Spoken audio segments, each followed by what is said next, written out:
right, what's going on? Welcome to Vahagraphy Talk number 11, 1.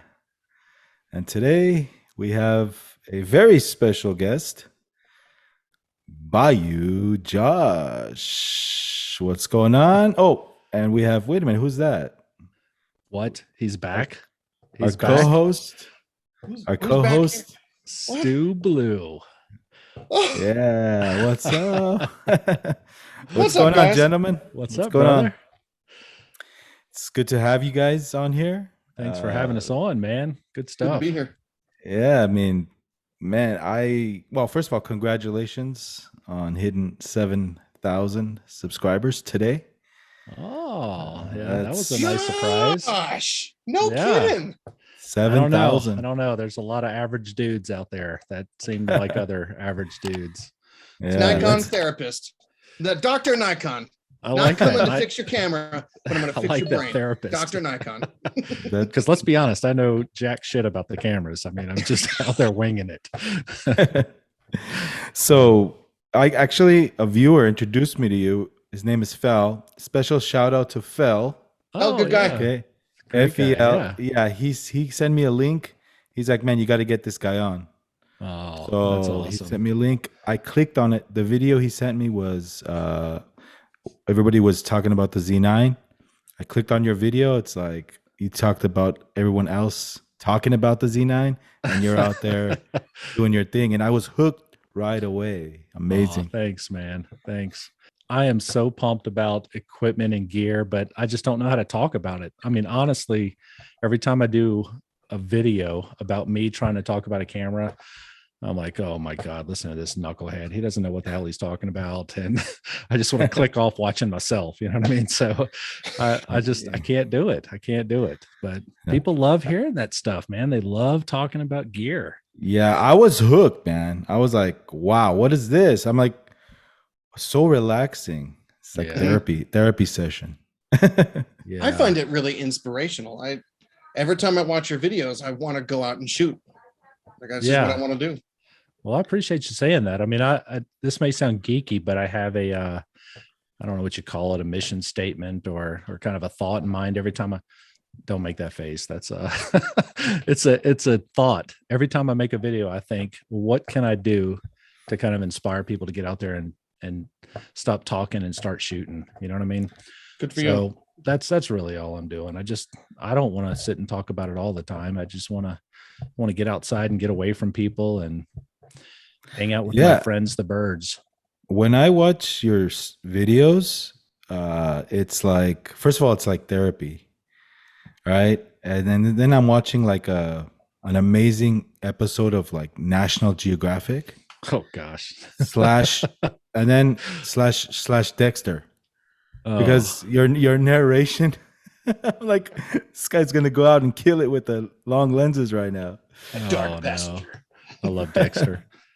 No, So- you know what a lot of people don't realize. I mean, you guys do, of course, but the thing with YouTube is you're the producer, you're the editor, you're the star. You got to Writer. come up with the ideas, the writer. Then you got to half-ass promote it. Make sure that you're doing what you can to get in front of people, and it takes a lot out of you. I mean, it really does. And every one of my videos, I mean, for every minute you see is over an hour of editing and scripting and all of that good stuff.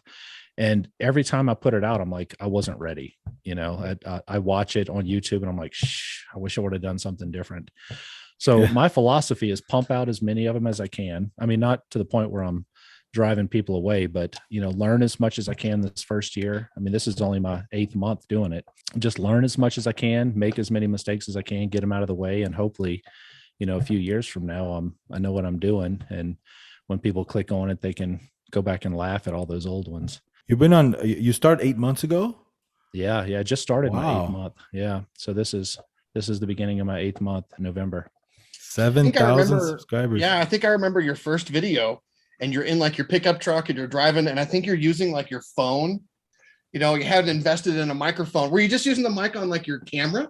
No, yeah, I had that was a Z6, and I had the camera microphone. That's exactly right. It was echoing in the truck. So it was so tinny and so horrible. I need to remember delete that like video. you don't have time to like get to the video because you kept apologizing for how bad the sound would be and stuff. Horrible. And then Yeah, it turned out to just be a lovely video. It was just like, Oh. it was like, this is great. You know, I You're want to get being out and go kind. shoot. You're being kind. No, listen, I don't technology every week. I learn something new with technology. Sound has from day one has kicked my butt, and I don't think I'll ever figure it out. I need to hire a sound engineer one day, and I doubt that'll ever happen. But from your first minute I watched that video, I was hooked. Became a big fan, and like I said, it's like, oh, so relaxing, you know, your voice and the scenery and your shots and the video clips you do. So you set out to go shoot video and photography, or you do like Tough. is that what you set out to do, or are you doing photography and videos on the side? You're gonna make me peel back the curtain a little bit here, huh? So I go out and I shoot, and I have the camera, recording me doing stuff.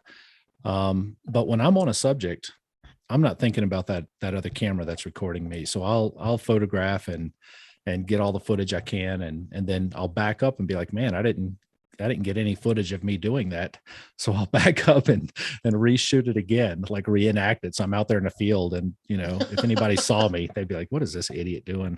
But I'll kind of, it's theater a little bit, right, guys? I mean, we're trying to make something that's entertaining, and I'm trying to think of the story. What story am I trying to tell here? But I'm a photographer first. I have been for 10 years. Until 7 months ago, I never turned on the video on my camera at all. Honestly, I mean, 7 months ago, I flipped it and I was like, I'm going to start making YouTube videos. And so you started your photography journey 9 years ago? It was March of 2013. So whatever that is. So yeah, that's close to, that's 7, 8, 9 years ago, going on 9 years. 7, 8, 9. It's one of those. Yeah, exactly. But yeah, I got a cheap little Nikon D3200 from Best Buy. I put it on a Best Buy card, swiped it, maxed out the card in one shot. Working man, I was making, living wage, wife, 2 kids, and it was a bad decision financially. I shouldn't have done it. But I got that camera and I was hooked. And you should have done it. I mean, you should have done it sooner. You would have. You wouldn't have been here if you didn't do it. That's probably the best investment you ever made. But it's the thing with any hobby. I mean, you can get pretty good with cheap stuff, but if you want to get great, you got to keep buying more and more gear. And I had no idea that was the case. I mean, it just started me down the rabbit hole. So wait a minute. So what made you go buy a camera? Were you like, what? Like you wanted a hobby or? No. So I'm a bird nerd first and foremost. I mean, I geek out over them stupid birds. And my wife and I would travel all over the state of Louisiana during migration season. And we would just keep a checklist of the birds we were photographing. And we would eventually one year we were like, wouldn't it be cool if you could press the button on the binoculars and it would just take a picture? And I was like, Katie, that's called a camera. We'd have to get a camera. But yeah, that's what I did. So we've been watching birds, and then just one day we decided we want to start taking pictures and documenting the birds we saw. And then I went from documenting to trying to take pretty pictures. So you went from the binoculars to the camera. Ah, yeah, I see. Yeah, that's kind of like, hey, Stewblue, are you into birds? No. It's nerdy, they guys. Are absolutely beautiful, and they can be hypnotic, but when I say that like I'm a birder, no. Yeah. So you got the 3200? I did. With a kit lens? Yeah. Well, it came with that, what was it, the 55 to 300? Yeah. Is that what it was? Like a 70 to 300 or something. Yeah. Yeah. Well, originally I got the 55 to 300. And then when I upgraded to the D70 100, I went ahead and got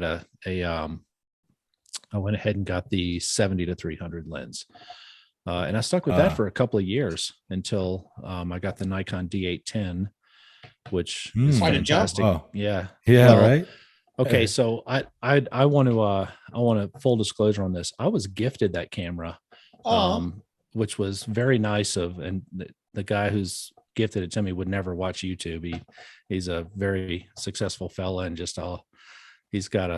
he was very nice, kind. He found out I was into bird photography and he gifted me that camera, and I had it up until this past year, till 2020, and I upgraded to a D850. And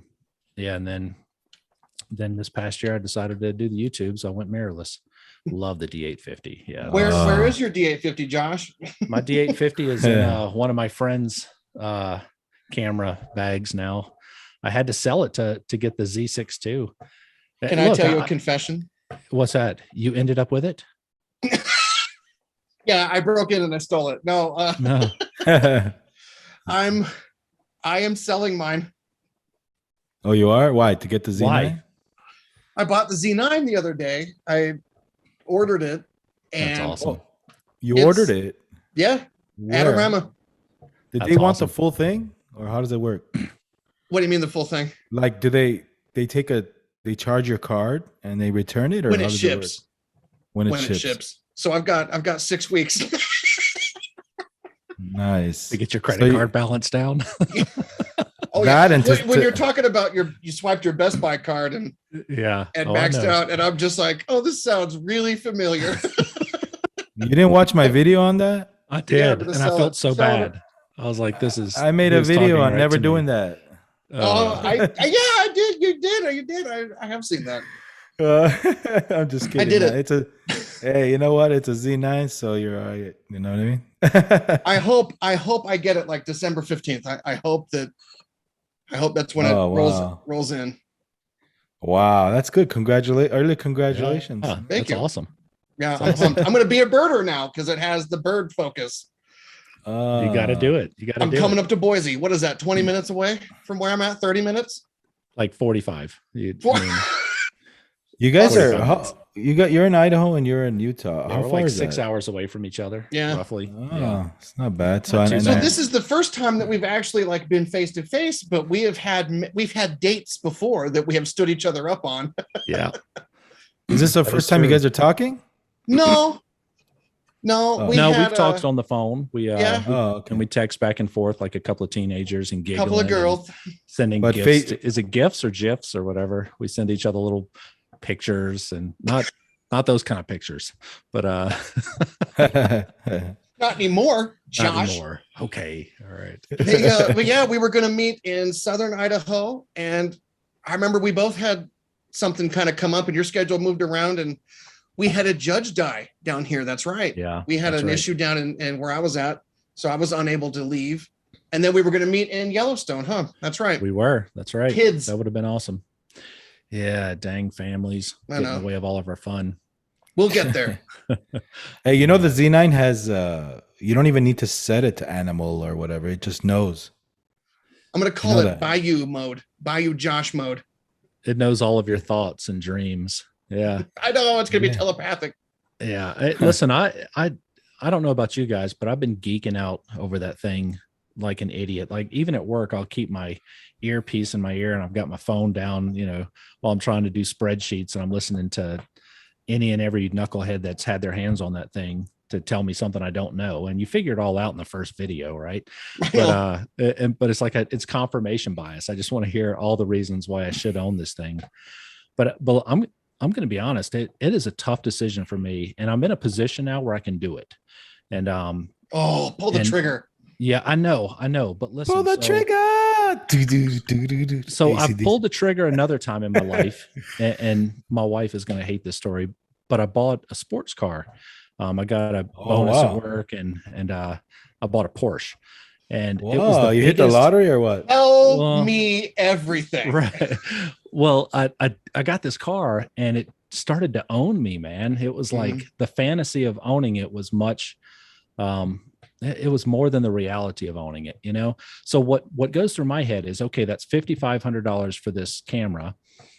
I could buy a $3,200 Z7 or whatever it is, whatever the price is, or you can find them out there for $3,000, and I can spend $2,500 and I can go on a trip to Costa Rica.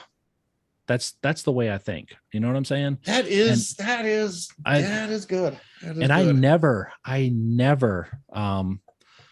I never shoot 20 frames a second. And they're like, oh, but you will. And I'm like, okay, maybe I will, right? Maybe that's something I do. But my style of photography is like portraits and pretty little bird portraits. And now don't get me wrong, would I love to own it? And I might do it. I don't know. Maybe I already did it. I'm not telling you the truth, but maybe there's a long lead up to this. No, I haven't pulled the trigger on it. I haven't pulled the trigger on it. You could even do 120 frames per second. Yeah, that I've never turned 120 frames per second on video on my camera. So I mean, it's like I don't. Listen, I get it. It is the Ferrari of cameras. And the Sony A1 and the R5. They're magic, right? But for me, it's more than just that. It's the experience. You'll see my video this week, and it's going to be titled that the Nikon autofocus failed me, because it did. I mean, I had a really rough time this week with the Z6 II in some tough conditions, and I wanted to throw that thing. I honestly wanted to pull it off the back of the lens and just throw it in the river. But wait, which camera was that? The Z6 II. The Z6 it failed you. Fail is a subjective word. I mean, I really had to work for it. The focus wasn't picking up on this little bird that I was trying to photograph, and there was foggy, low light conditions, and it was just focusing on everything but the bird. And I was pissed. I mean, I was flat out and I know all of you, anybody that's done the type of work that I do. I traveled 3 hours to get there. I scouted out the area the day before. I'm up at the butt crack of dawn the next day. I've got this beautiful scenery. It lands exactly where I expected it to land. And I'm trying to focus, and it's just not doing it. So that part of me is like, all right, I need a Z9, right? I'm going to go home and I'm just going to pull the trigger. But then I start looking at my box, right? And I start adding up the memory card that I have to buy. And I'm like, okay, well, I need another FTZ adapter because I want to put it on this lens. And next thing you know, I'm up to $8,000 again. And, so it's just, I don't know about you guys, but it's a financial decision. It's not just, of course, it's not just hey, it's the greatest thing, let me go get it. And I feel like I'm like normal guys. I'm the normal guy that Nikon needs to be aware of. We're not all just sitting and bathing in money. So it might be in my best interest to wait another year. I mean, I bought the D850 2 years after it was released, and I bought the Z6 II 3 years after it was released, and I bought it used. For me, it's more about the experience than it is about driving the Ferrari. You know what I mean? And you're driving a Porsche, so I sold it, man. Had to put my kids. Oh, you sold the Porsche too? Yeah, dude. Listen, when I make a decision, I let it, and I realize it's a bad one, I let it go. I cut ties and I'm done with it. And I realized it was a bad decision. I lost money when I sold the car. But my son, I had to get him through college, and I had other financial responsibilities. And like I said, everything's a financial decision for me. I mean, I would have gave one to you if I was Nikon. Oh yeah, the stuff you're shooting. You can produce an awesome review, preview, whatever you want to call it. But some of the guys that got ones, they're in their bedroom testing out speed and what the hell, dude? Get out there and shoot. Yeah, and listen, I emailed them. I did. I mean, I didn't just do that video. I sent something out there, Nikon Professional Services, and they replied to me no. They said no. Well, so, it's a numbers game, bro. Yeah, exactly. It's a numbers game. But then I looked at one guy the other day. He had less subscribers than I have, and he had the camera. And I'm like, how the hell is that? How is that happening? Who's that? But God, I knew you were going to ask me. I can't think of the guy's name. It's just somebody I stumbled upon as going. It's probably a guy from Nikon. Yeah, possibly. You know what I think it is more than anything is I think that they want career people that make a living off of their Nikons. And like Vahagan, you make a living off of photography, and I'm going to guess, Josh, you probably make a few bucks here and there, but you and I have careers that have nothing to do with photography. I make nothing. I mean, it is a complete money suck for me. Oh yeah. Yeah. The only money I make is on YouTube, and you guys know how much that is. It's not enough to, maybe you get a nice meal every week or something, but I mean, it's just not I don't make money. But I tell you what, I represent more of the people that are going to buy that thing and the average people that are lusting over it more than any of these other guys do. Yeah. Listen, all the NFL guys are going to buy it, and Sure. Disney's going to buy up a bunch, and ESPN and all these companies. And you and I might get lucky to get one of those first releases, right? But the rest of the guys out there, if they haven't pulled the trigger already, they're not getting a camera. Let's be honest. I mean, they will be lucky to see one fall next year, because they're going to get bought up. Look, they're sold. I can wait. I mean, I'm not in a hurry. I just want to review it. Chris, if he got one to preview, he'd make a feature film right away. Yeah, like, exactly. It'd be like my trip through Salt Lake City. It'd be like feature film, blockbuster, freaking everything. Yeah. Oh man, it's so funny, man. I watched that thing today about the Miami. That was like that? hilarious. I couldn't believe you got your coworkers to go along with it. I was like, this is. You know what the trick is just to like tell them what to do. Just because I'm at the top of the food chain there. So I'll just be like, you stand there and say this. And they're like, okay. And they don't have a clue. That's fantastic. I love it. I'm like, did this guy go to Miami? What's up with that? Crockett. Captain, is it drugs? Oh, it's drugs. I need you to get to the docks. You understand that the city is just one giant dock. It's Miami, right? You get that? I don't care. Just do it. All right, get Rico around there. I need backup. Where's Tubbs? He's right there. You know, I'm from the motherfucking Bronx. In vital elements, comrade. Yeah. Movie magic. But yeah, 1985, bro. 1985. No, everything was just better then. You know, it just everything. I don't know. Yeah, I don't know. No, it's clever. Wait a minute. No, I wanted to ask you because me and you were like we were in our youth back then. Yeah. Right. Yeah. You were a baby. Yeah. Pretty much, right? I was 11 years old, 10 years old. Okay, so no responsibilities, nope. Toys, video games. Die Hard. Die Hard was a good one. Is that why 1985 was good for us? I mean, I think Die Hard was like 87 or something, but yeah. The music. Now, look, if I could go back to the 80s where I had nothing to worry about, but where I put my Hot Wheel cars, those were the good old days for sure. I agree. Had like the He-Man castle and stuff. Oh, love that He-Man castle. I had it too. Yeah. Yeah. No, but I think it was simple. This was a simple decade. The music, the lights, everything was just. How about the movies? Oh, yeah. Yeah. Gremlins? The best action movies ever were in the 80s.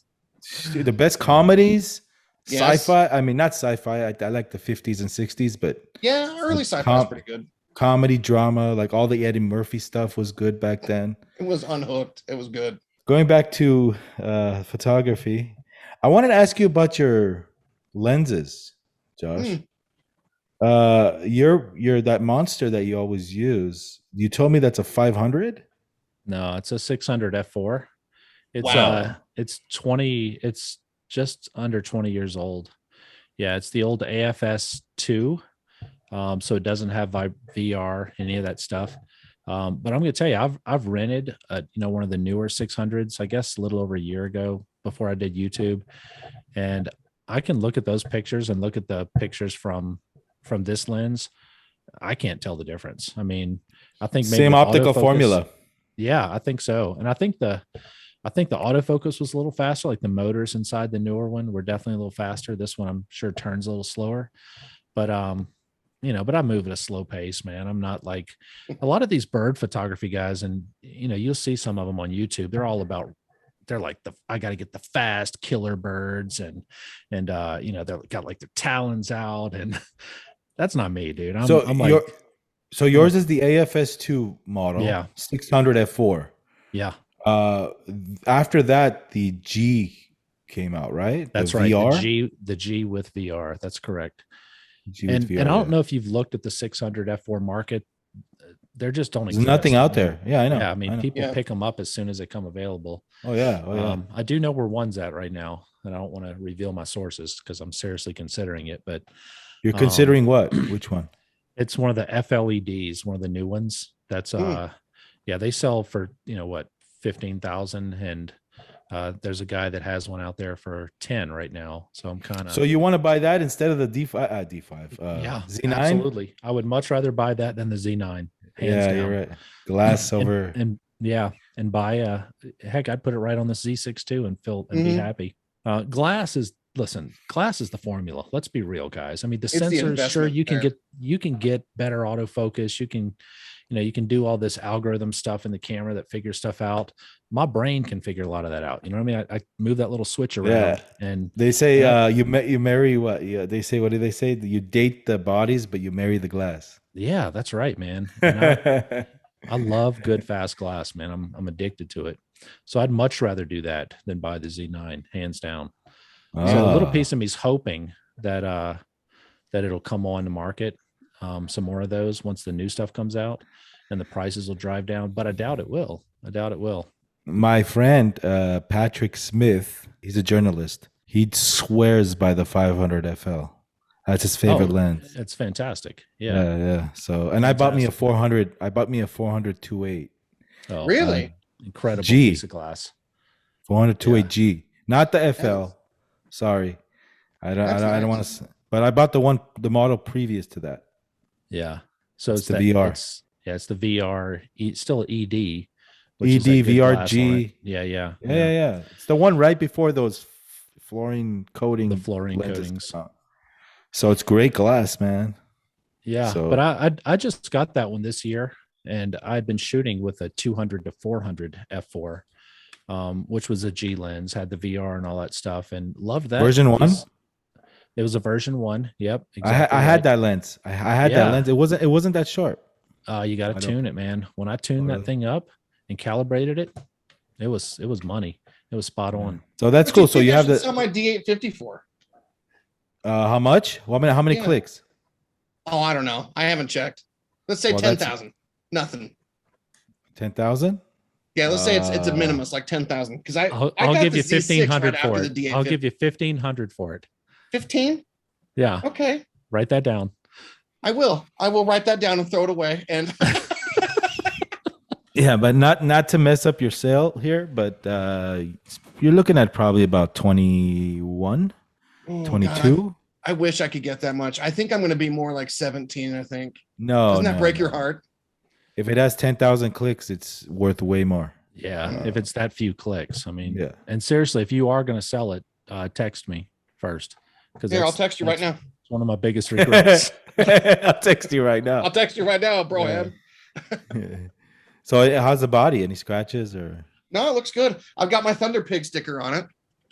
That's gonna stay. I'm keeping. I put these stickers on there, Josh, just in case you and I ever shoot together. You know which gear is yours, and I know which gear is mine. I got it. Except that's gonna be mine here in a few days. So. Oh, okay. Yeah. Here, I'll text you right now. I'll Venmo you. Just stay away from people that come and like say, "Hey, my friend, can you offer me 1,400?" Bring it to you in Boise. I love it. My friend. I love it. My friend, you. So your go-to is the 600, but you do have a 21.8, right?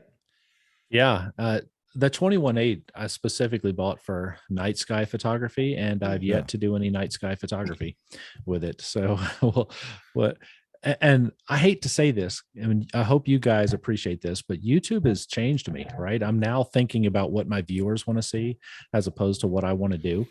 And is that a good or bad thing? I don't always shoot birds. You know what I mean? Like I like photographing landscapes. I like doing a lot of that stuff. So I'm trying to figure out how to implement that into my videos and do bird photography. So I can, here's the thing about YouTube. It tells you immediately what people like, right? I mean, you can see your view count. You can see whether they like the thumbnail.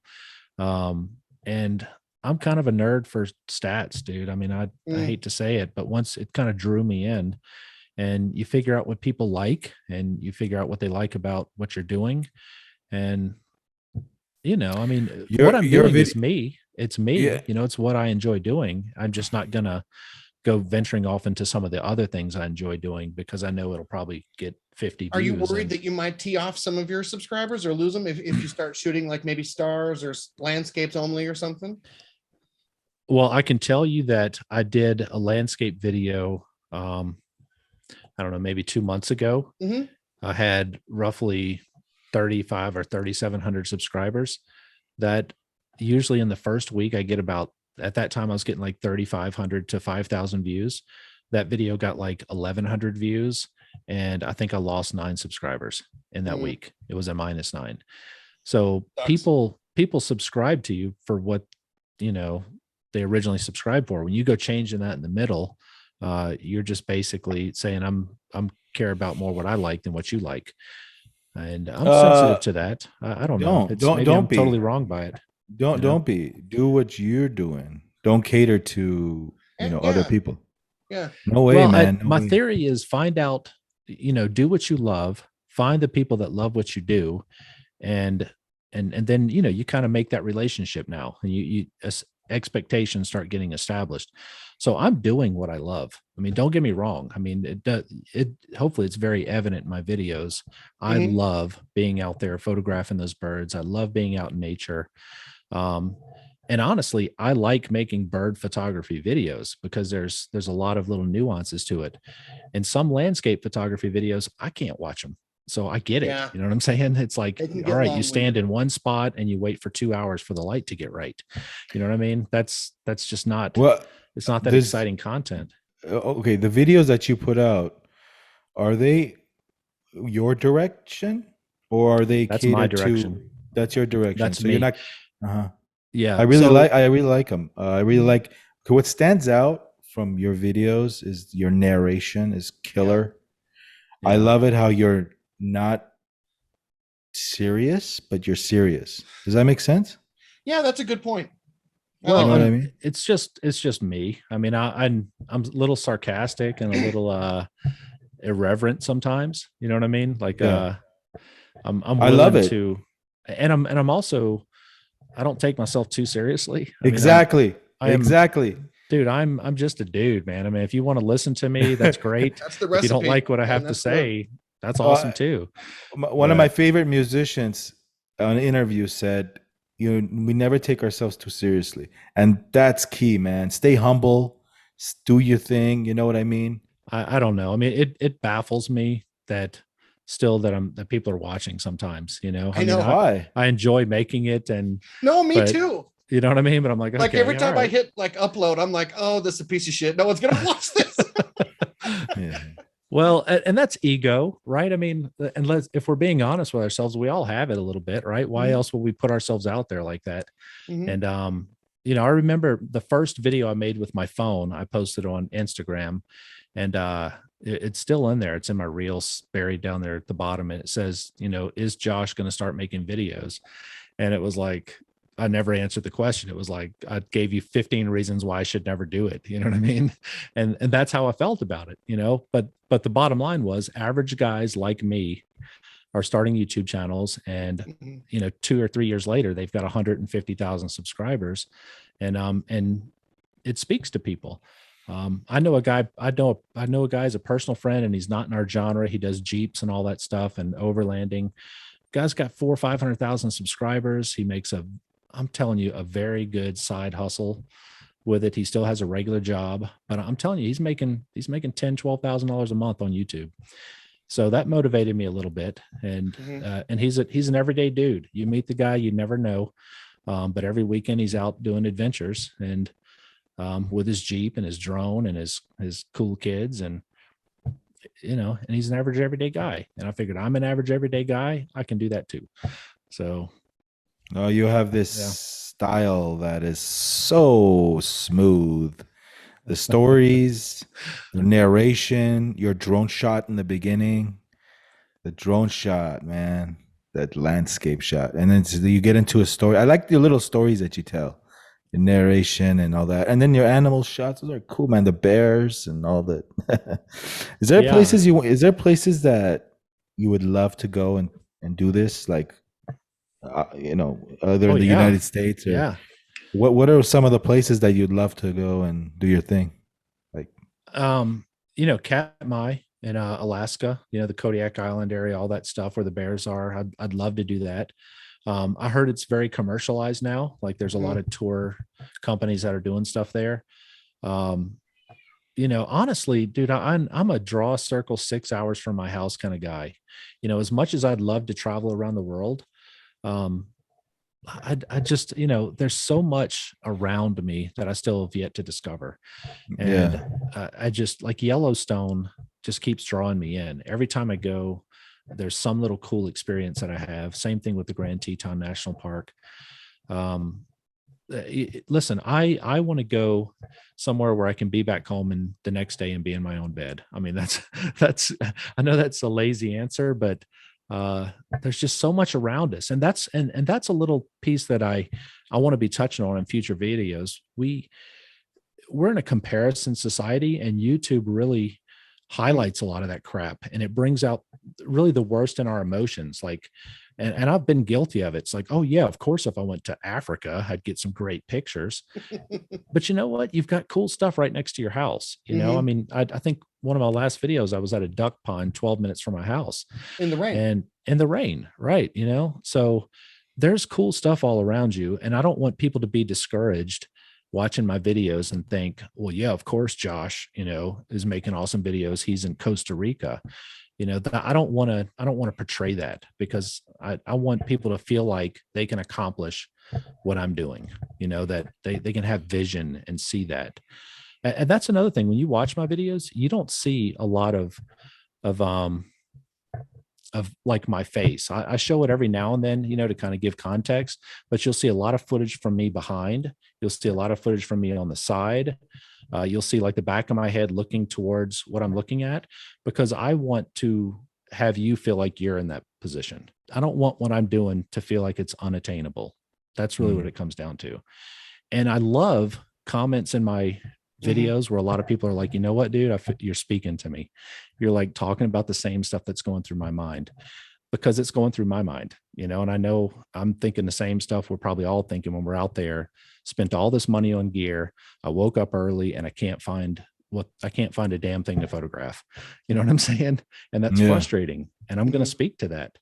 So yeah, you can call me the Nikon therapist or whatever, but the reality of it is what we do is not easy. It's not an easy hobby, but it's therapeutic and it's fun. Do you ever lure your birds in, or is it always just like a natural, do you just wait? So listen, anybody that tells you that stuff is just happening, they're lying. I mean, I've been around a lot of professionals. I don't bait right now. Yeah, no, I don't bait anything. I don't put like food out or any of that kind of stuff, except for my bird feeders in the backyard. But I use bird calls. I've got an app on my phone. It brings them a little closer, and I play it for, maybe 30 seconds to a minute. And once I get my shots, I'll move on to something else. Do you know what you're looking? Do you know what you're looking for, or like, how do you know what? Yeah. How do you know what bird that is? No, it's just years and years of experience. I mean, I started with my first set of binoculars when I was 20 years old, and I'm 46 now. So, that's just years of, you see the bird, you hear the song it's making, and it just imprints in your mind after you've seen that 3 or 4 times. So I can walk in the woods and I hear, oh, that's a mountain chickadee. And I know if I go stand over here, I can compose my background right. I get the light behind me and I hit the bird call, and he comes and flies down, and he's like, who's that? Who's calling my name? So you don't go, here, birdie, birdie, birdie. No, it's a lot like that. It's a lot like that. That was a mountain chickadee. Yeah, no, exactly. I saw you smiling. That's why I was like, what? So you pretty much know what you're looking for. But so it's not only birds, right? You do like wildlife and like. Yeah. Look at any critter that'll sit still long enough and let me photograph them. But birds are my weak point. I mean, here's a story for you. The Yellowstone video. I don't know if you watched that one where I was with my buddies out in Yellowstone. Yeah. Towards the end of that video, you'll see a picture of a robin, a regular old robin. They're in your front yard every year. They're picking through your leaves. I stopped photographing a bear that was right behind that robin to photograph that robin. You got me? That's how much I care about birds. I mean, that was the first time I'd ever seen a bear. That was the first time in my life I had ever with my own eyes seen a bear, and I stopped photographing that bear to photograph that robin. That's how serious I am about birds. I love them. So what is your prize bird? Like in paparazzi, it's the movie star that's naked. You know what I mean? Yeah. You're shooting that naked Kim Kardashian on her changing or whatever. Slow down there, buddy. But no, that's in the paparazzi world. Yeah, that's why I have a Nikon.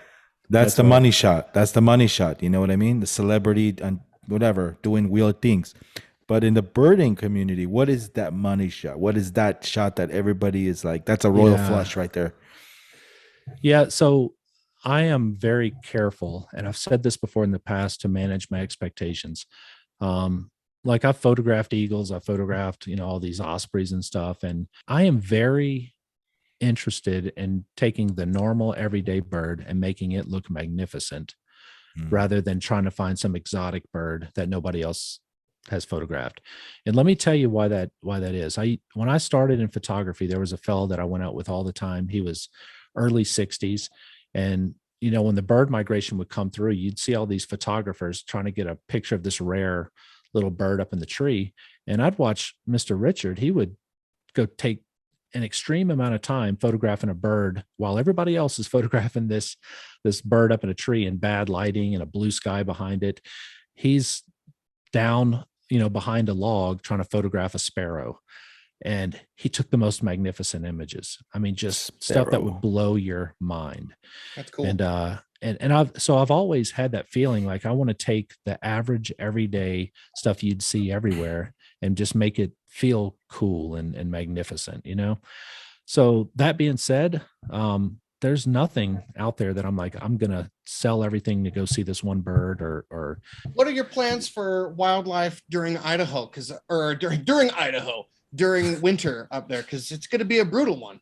Yeah, it is. Last year I got some good stuff. All the birds come out of the high country and they come into the valley.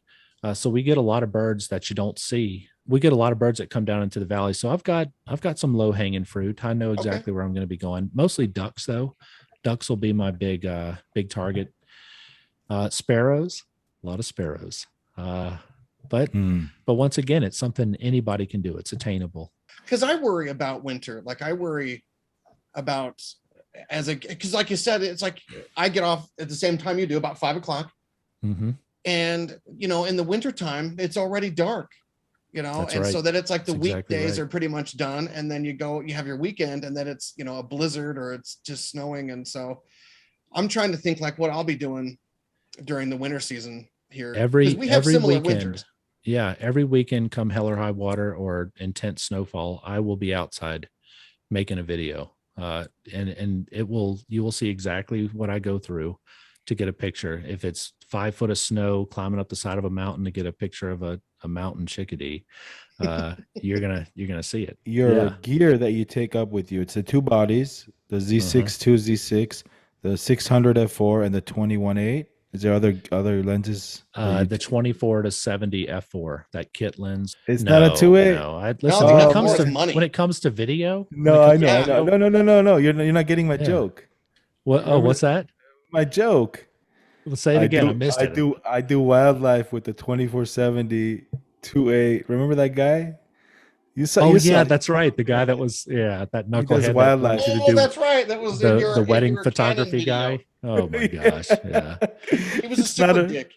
Oh man. Well, Hagen, I got to tell you, man, being a professional photographer and booking gigs, you can have it. Yep, it's for the birds.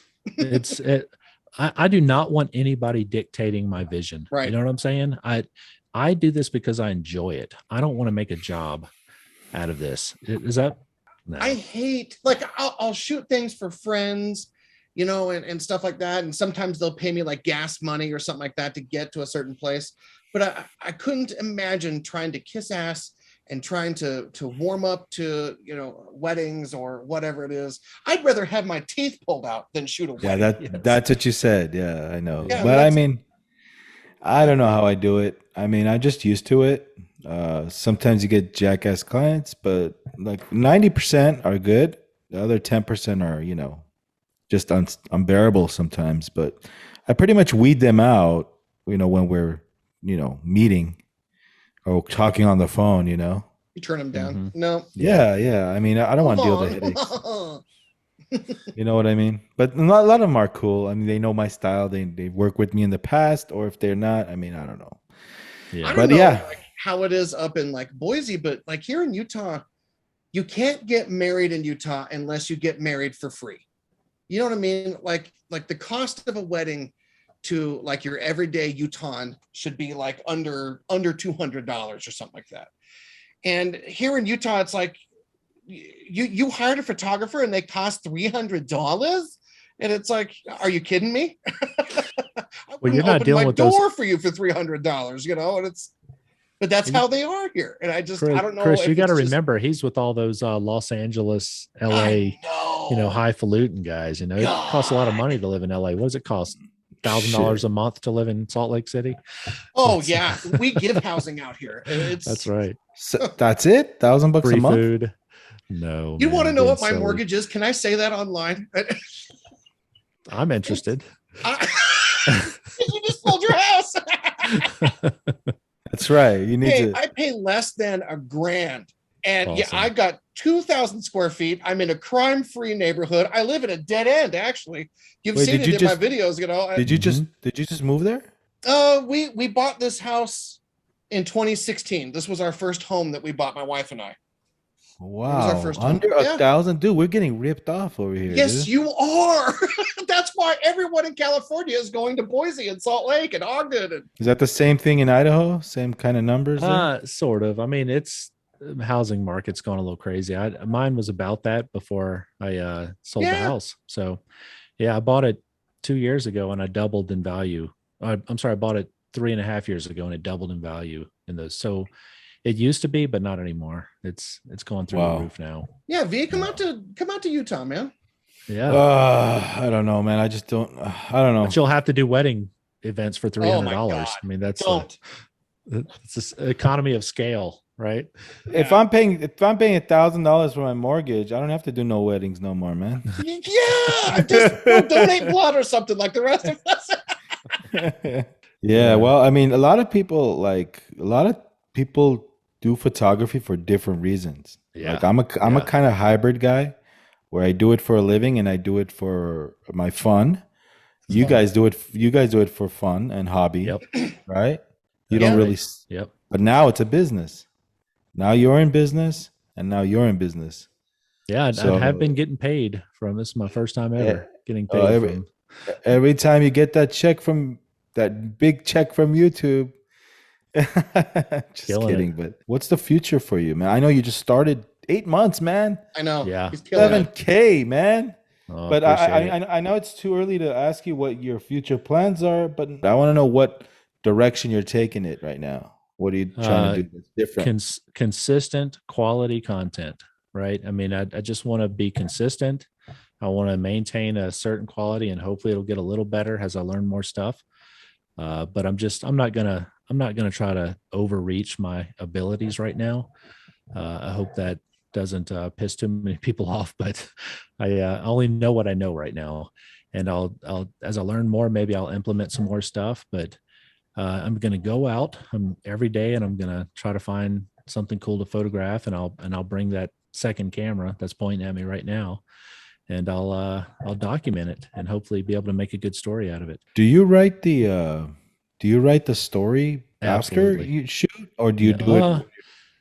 Yeah. So it's hybrid, right? I mean, it's a little bit of both. So, I understand creative writing a little bit. I've studied it in the past. So, the 3-act scene, you introduce the place, the character, you find some sort of crisis, then you overcome it and have a resolution, right? So I do an outline in my head, and sometimes I write it down, and I try to figure out, okay, where am I and what's happening? What kind of crisis can I overcome during this video, and just create a story out of that. So yes, that happens every time I'm writing it as I'm doing it, and then I finalize it and put it together. What's that mic do you have? What's that mic you use when you're shooting? Like, The do you one on the narrate? side of my camera? Yeah, No, is that that's big just a ass mic? field mic. That's just a field. To capture the birds chirping? Or? Yeah, it's a Rode Go. Oh, all those birds chirping. Oh, so here's a secret. Man, I'm just telling you all my secrets. All those birds chirping, I have that H4n recorder, the Zoom recorder, and I set that thing out, and it's nowhere near me half the time. It's buried behind a tree or something. That's pretty cool. Yeah, and it's picking up all that stuff. And I have another microphone mounted on that one. And then I have the microphone that's on my lens. I have another microphone that's on the second camera body. And yeah, so I'm recording sound all the time. So sometimes I'll pull the sound out of one video, and run it through different parts of the video. And oh my God, it's tedious. It's tedious. Hey, Chris, have you ever used one of those Wimberleys? Have you used one? One of the what? The Wimberly, that thing in the back. No, because I only use mine. No, I know. You know how tough that is. I mean, yeah. You look at that and say, "Shit, it's easy to get birds with that thing." Yeah. But the first time I used one of those, it's like, where the f is the bird, man? Yeah. I was lost. Yeah, it definitely takes a little bit of muscle memory there. I use like a newer brand or something, like a cheaper brand, because I only use mine a couple of times a year. Oh, you have one of those? I have the gimbal, the tripod, the tripod, yeah. But it's not that brand. It's not that nice. Okay. Because I mean, like I said, if I got the traction out of it that you do, you're using yours every week, and sometimes every day. I use mine. I go to Yellowstone in July every year, and I use it every day in July in Yellowstone, and then I might use it like it's bald eagle season in February here in northern Utah, and so I might use it a little bit during that.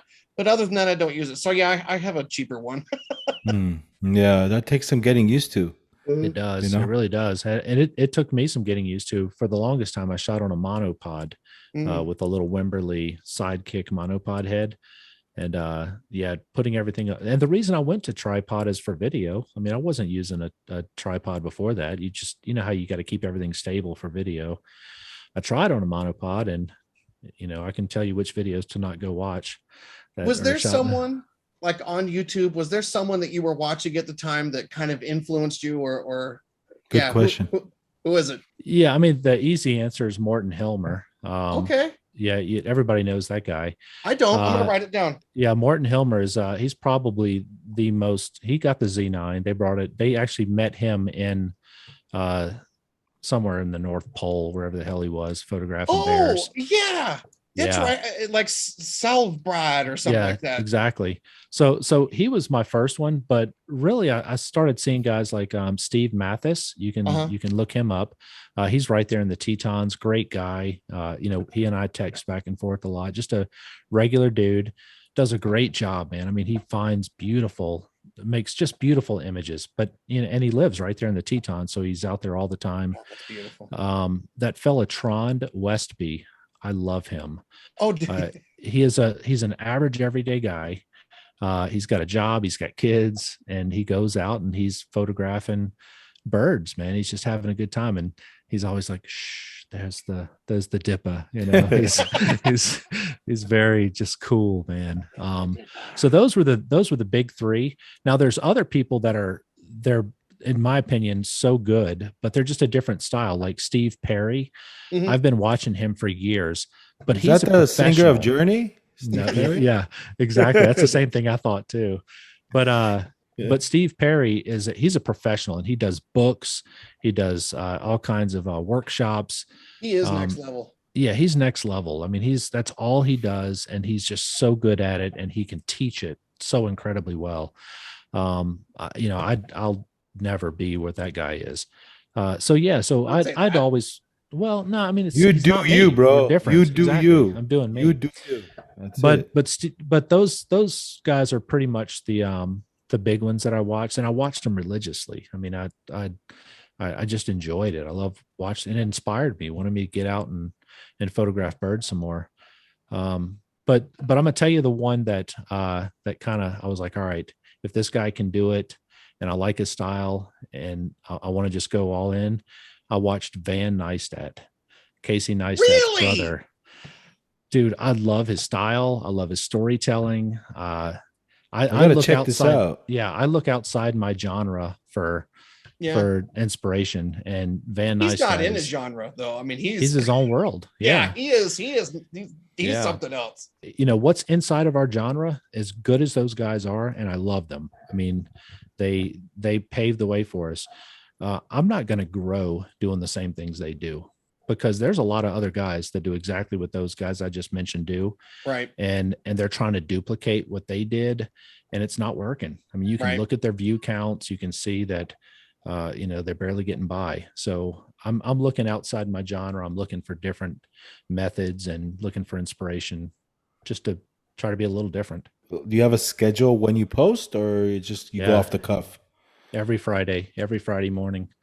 And I use YouTube analytics to help me understand that. I've tried different things. I've learned that my viewers are typically there watching at work, you know, on Friday between like 9 and 1 p.m. And then it kind of tapers off, and then I get a huge spike again Sundays, and I get another huge spike on Mondays. Saturdays, swear to God, they're all out YouTube exploring. tells me that you post a video on Sundays. I swear it does. I used to. When you just said Friday, I was stunned, because I swear to God, I get the notification on Sunday. Yeah, so I used to do that, and so it's not lying. That used to happen. So this recently switched because the viewership switched. I followed the numbers. I'm calculated when I do it. I figure if I'm putting in all this damn effort, I want to make it count. You know what I mean? God, you guys put out so many videos. It blows my mind. Like one a week. But look, just remember, I was doing this anyway. I was out photographing birds anyway. That was happening. All I'm doing is I'm setting up a camera and I'm documenting it now. You're scheduled. You want to put out one video a week. Yeah. And do you ever miss that? Do you ever miss that week? No, I have not missed it. When I started, I did 2 a week. And the reason I did 2 a week is because I wanted to learn as much as I could, as fast as I could. And so every Friday, we know that Josh is going to put a new video. Yeah. Okay. Chris, you were saying something about you wanting to post more, right? Oh yeah. So here's the thing. Here's the thing with videos, kick-ass videos that you make, Chris, is that you need to go ahead and do another one just like it or better. Because you know what I mean? Like you know what I'm saying, right? I do. Like I do. There's a lot of expectations there, you know? Yeah.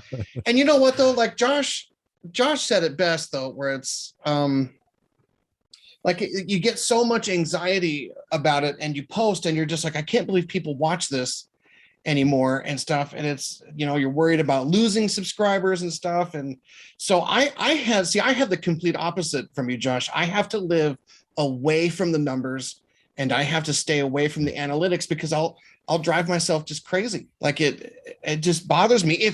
If I, like the video that I released today, if it's 2 views short of like my last release, I just beat up on myself. I just get mad.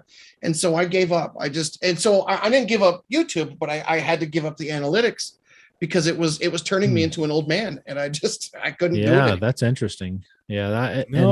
And I'm not going to say that I'm not the same way. I mean, it drives me nuts. And YouTube, boy, they're good at it. They put those they are right really good at letting you know if you suck. Yeah, it's like if you're doing great, there's balloons, and they're like you're winning. Confetti. Yeah, if you're doing bad, it's like the line is below the other line. And I try to do like 1 production a month, and then like maybe 2 videos other than that during the month. You are a unique individual. I mean, there's something about you that. Oh, well, we all are unique. There's no doubt about it. But I'm telling you, the 3 of us really represent so much of what Nikon can do, what photography can do. Yeah. And we each represent kind of that slice of the pie, the 3 different, you know, I don't want to do news and stuff like that. I don't want to shoot professionally. You know, I seriously just want to just chat. I just want to chill and just talk. Yeah. And then make a film every now and then. The thing that it's striking is like everybody does photography and everybody's into something different, you know? Mm-hmm. That's but right. like, for example, I do portraits, but I can totally watch your wildlife. Mm-hmm. You know what I mean? Or I could watch just get blown away. Yeah. So it's so if wedding photographer comes out, necessarily doesn't watch wedding videos. I don't want to watch wedding photography. I want to watch Stewblue's comedy skits. You know what I mean? So it's awesome, man. Well, you're the only rock and roll photographer. I know, and that kicks so much ass. Yeah, dude, that's nuts. Well, and I'm going to tell you unsolicited advice, and not because I'm sitting right here right now, but I've watched every one of these podcast versions. I mean, from beginning to end. I thoroughly do these, and you do such an incredible job interviewing people. I felt comfortable the entire time. I don't know how you edit all this stuff either. Like seriously, yeah, and then you have it out like the next day. It's crazy. So that you do, this is your wheelhouse, man. I'm telling you, the way you sit back, you're relaxed. You're asking all the right questions. So is there any other questions you want to ask Mr. Josh here? Why are you so handsome? You look like you look like that movie star. Who am I thinking about? Shut up. No, it's nobody. No. Who am I thinking about? Brad Pitt, Legends of the Fall. Oh, you're crazy. Y'all get a wig. No, my wife, she's always telling me how cute I am. I never get the sexy thing. That's interesting. No, but I'm well, I don't want to date you, Josh. I just want to. It felt kind of weird right there. It felt a little weird. I felt like some tension. I don't know what that was. Maybe it was just me. I don't know. Maybe that says more about how I feel about you, Chris. I don't know. I see sky's the limit for you, and you have the whole world as your playground. You know. I appreciate you saying that. I've been approached by a couple of like workshop groups that asked if I do appearances at workshops and wow, that's cool. So I think future wise outside of YouTube, I'm not going to be a workshop teacher. I mean, I don't consider myself really a teacher in that sense, but I love hanging out with people. So I just want everybody to think of me as somebody. If you see me out in the wild, approach me. Come on up, man. We're buddies. Let's have fun. Let's photograph some things. And well, you're not very approachable out in the wild because you're wearing like Navy SEAL ghillie suits with like your massive lens. You look like a sniper. Yeah. I tell you what, though, if you want to be approached, bring out that big camera. Yeah. When people come out the woodworks, they want to talk to you about, something they saw. I have a 600 and you're not kidding. Put it this way. I forewarned them and I let them know that I'm going to be there so they don't freak out and see some dude, coming out of the woods in a camouflage ghillie suit. I get scared sometimes when I pull out the long lens with the tripod. People think I'm like probably this guy trying to like, you're in LA though. Like you're in a different country. Yeah, that's what I'm saying. People get pointing it through people's windows. That's weird, Vahagan. I mean, come on. That's why I look like an oddball with no man. That thing is huge. Trying to get Kim Kardashian with what was he talking about earlier? What was that, Vahagan? I believe it was a naked Kim Kardashian. That's right. I remember it. That's exactly what he said. Rewind and God the video. Bless you. Good luck to you. No, you take that long lens out at the beach or something, and you're the only one with that kind of equipment. I have the Sigma 150 to 600, just kind of a basic, because again, I only use it a few times a year, but you're not kidding. You pull this thing out and it's like pulling out a samurai sword. I mean, people are like, they want to talk. They think that you're, a next level photographer. And it's like, it's actually an affordable lens. It's like $900, One last question and we're going to wrap this up. Josh, do you know the band Rush? I do. Okay. The drummer. Tell you though, I'm not a Rush fan. That's fine. Tell you. Okay. That's fine. That's fine. Because this has nothing to do with their music. This has to do with the drummer, Neil Peart. So he was into bicycling all over the world. Yeah. And he was into like taking pictures. So while on tour, they would go out. So from city to city, the band would go on the bus and he would take his motorcycle, back roads, all over the States, all over Europe. He's done that whole back road thing. And when I was thinking about that the other day, I was thinking about, wow, this is Josh's, this is right up Josh's alley.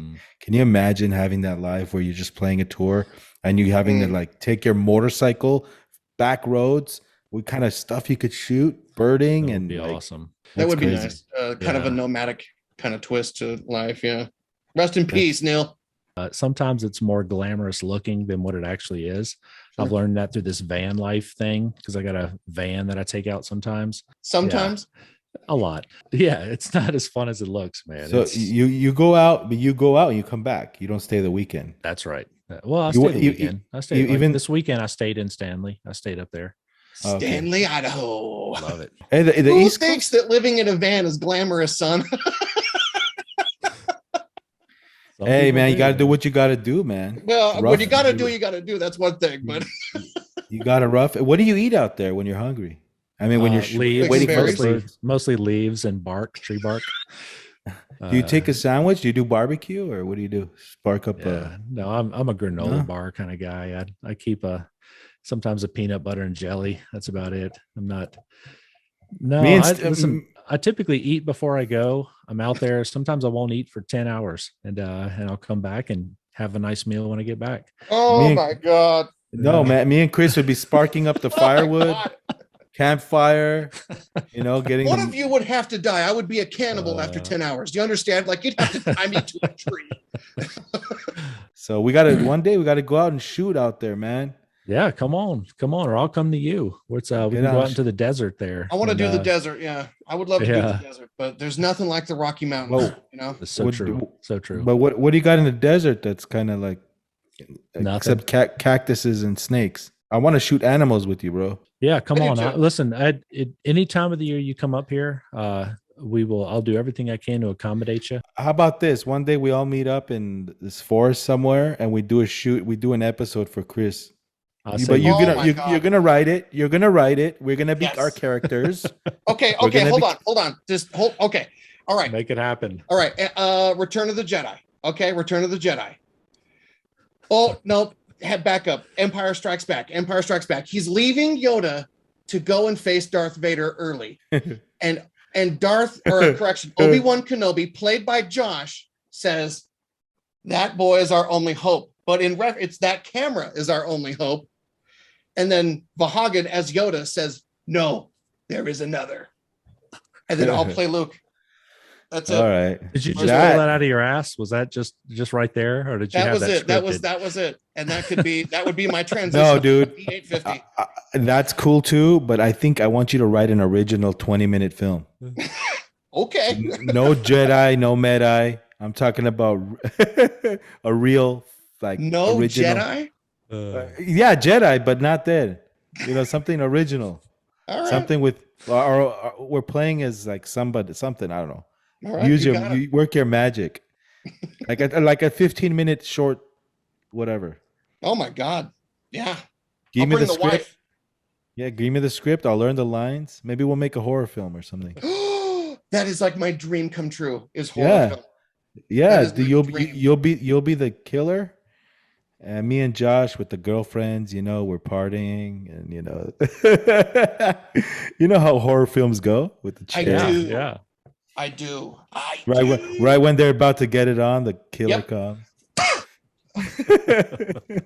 Thank you guys, Josh. It was a pleasure. Chris, thank you. This is Vahagraphy Talk 11. We'll be doing this soon again. And I want to thank you guys again for joining us, man. Rock and roll, guys. Thank you, Josh. Thank you, Chris. Thank you. Thanks Thank for you having me. guys. I'll see Appreciate you in it. 2 weeks. And- Josh. and- I'm here. And good luck on your respective channels. You guys are kicking ass. Never You too, stop, brother. never You quit. too, brother. Thank you. Thank you, comrade. Stay blue. Right. Rock and roll.